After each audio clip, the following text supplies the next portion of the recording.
ada 2 orang yang menurut kami penyusup dan itu sengaja memancing kerusuhan. Yang pertama, dia datang dengan ikat kepala Adili Jokowi. Jelas-jelas di rumah Jokowi dia datang seperti itu. Bagi kami, dia akan memancing kerusuhan. Kenapa? Ini rumah Jokowi, ya kan? Dia datang dengan tali kepala yang sedemikian, itu kan jelas. Yang kedua, saya ingin sampaikan, ada orang datang ditanya, itu rumahnya Mulyono, kan aneh sekali Pak. Kami sebagai pecinta Jokowi, ya ingin katakan ini kan 2 orang tadi temuan saya ada bukti, ya ada bukti semua, ada rekaman video kebetulan. Ada 2 orang, satu pakai ikat kepala Adili Jokowi, kedua ada seseorang menanyakan itu rumahnya Mulyono ya.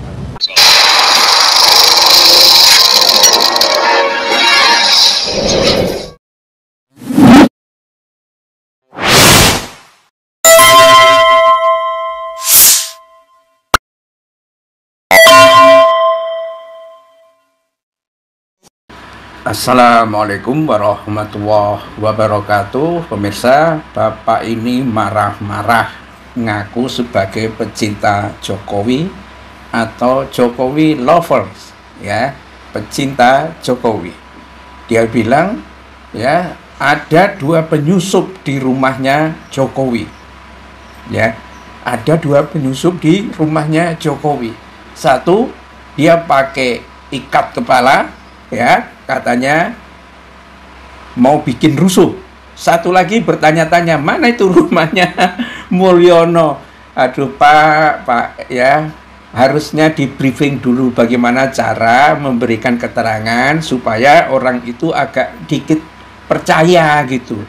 Kalau namanya penyusup, kalau dia itu malah membawa ikat kepala tulisan Adili Jokowi, ya pasti bukan penyusup yang begitu. Penyusup itu justru melepas semua identitas. Ini gimana ini Jokowi lover? Kalau membuat drama itu harus ada pakemnya.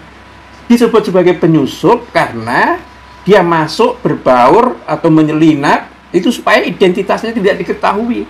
Kalau dia pamer identitas supaya diketahui, sebetulnya dia bukan penyusup. Ya, sedang jadi badut, tapi intinya mau cari sembako. Bisa jadi seperti itu.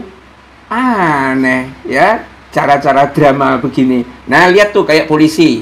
Polisi di satu momen dalam demo besar-besaran itu kan pakai seragam polisi. Orang menganggap dia adalah pengaman. Tetapi dia tengok kanan kiri, ya kan? Nggak lihat tiba-tiba melempar sesuatu. Demonstrasi jadi marah. Atau orang yang bakar bawa molotov, ya, pakai masker, pakai helm, pakai jaket, tertutup semua identitasnya. Baru dia bakar pos, ya. Molotov itu ternyata dibuat ada kardusnya, gambarnya PKI. Itu namanya penyusup. Tapi kalau penyusup pakai ikat kepala, ada tulisan Adili Jokowi, atau penyusup tanya-tanya kepada orang sekitarnya Jokowi, di mana rumahnya Mulyono? Tanya rumah Mulyono ini sebetulnya juga nggak saru-saru amat, ya, karena Jokowi sendiri yang mengaku dulu namanya Mulyono. Mungkin taunya orang itu Mulyono. Jokowi disebut Plonga-Plongo juga, mana rumahnya Plonga-Plongo? Tunjukin situ juga. Disebut Naisun Zainuddin Nachiro juga disebut itu juga rumahnya. Mukidi situ juga rumahnya, karena memang gelarnya Jokowi itu banyak. Ya kan? Mungkin dia cari sembako, mungkin teman-temannya Jokowi lover juga gitu. Bener nggak sih Jokowi lover itu yang dicintai adalah Jokowi atau sembakonya Jokowi? Ya kan? Banyak orang dulu menganggap Jokowi itu luar biasa, dia mencintai Jokowi. Tapi ketika mereka nggak dapat apa-apa dari Jokowi, ternyata luntur juga itu cintanya. Ya, ada yang mengharapkan menjadi komisaris tapi akhirnya nggak dapat jadi komisaris, ya, selesai jadi pengkritik. Ada yang pengen sembako nggak dapat, enggak.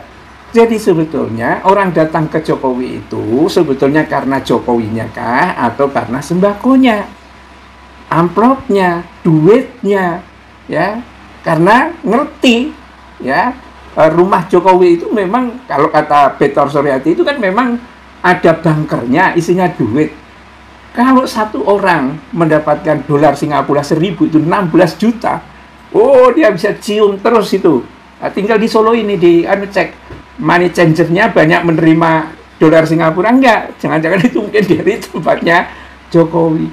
Tapi memang duit banyak. Kebayanglah pemirsa ya, kasus yang ada di Risa Khalid itu. Jadi kenapa harga minyak tinggi di Indonesia itu, BBM tinggi, tingginya selangit, lebih 2 kali dari minyak Malaysia, sementara pendapatan Indonesia dan Malaysia itu jauh lebih tinggi Malaysia, yaitu karena mafia minyak. Dan mafia minyak seperti Risa Khalid itu dilindungi oleh Jokowi. Ketika Risa Khalid itu mau ditumbangkan oleh Sudirman Said, ya, Jokowi tahu seperti itu, dilarang itu. Bahkan Sudirman Said lah yang dipecat oleh Jokowi. Nah, duitnya kemana? Menaikkan harga BBM tinggi, mengoplos bensin dan lain sebagainya, duitnya mengalir kemana? Bisa jadi Risa Khalid itu ya sekuasa-kuasanya mafia. Kalau dia dengan presidennya, pendapatan itu ya bagi 2 lah paling enggak. Bisa jadi pendapatan lebih banyak yang masuk ke presiden itu. Makanya sebetulnya saya sangat berharap ya, kalau memang nanti akan ada satu pemimpin yang punya integritas yang adil begitu, rumah-rumah pejabat yang gede-gede itu dibongkarin semua saja, ya kan? Karena biasanya transaksi dari hasil korupsi, ya, manipulasi, merusak negeri ini itu cash semua, nggak ada yang pakai online, ya. Kalau kita temukan itu, ya terbuktikan di rumahnya siapa, Sahroni, anggota DPR aja loh, ya kan? Dia punya brankas, bukan bunker, baru brankas. Kebayang nggak orang-orang yang melindungi judol? Karena judol, bandar-bandar besarnya kan nggak ada yang ketangkap. Nah, orang-orang itulah yang tampaknya bayar kayak begini ini.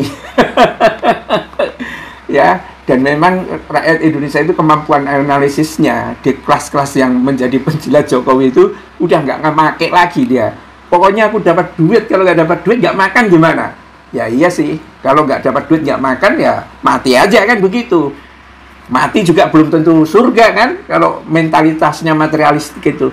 Tetapi ini saran saya, bapak-bapak ini yang Jokowi lover ini, kalau membuat drama, ya pakai di briefing dulu pada seniornya. Pak, kalau saya gaya marah-marah saya kayak begini, apakah cukup layak dan bisa dipercaya bahwa yang saya katakan itu benar? Ya, lihat tuh Jokowi, kan ahli dalam hal tipu-tipu, belajar dong dari sana. Bila taufik wal hidayah. Assalamualaikum warahmatullahi wabarakatuh.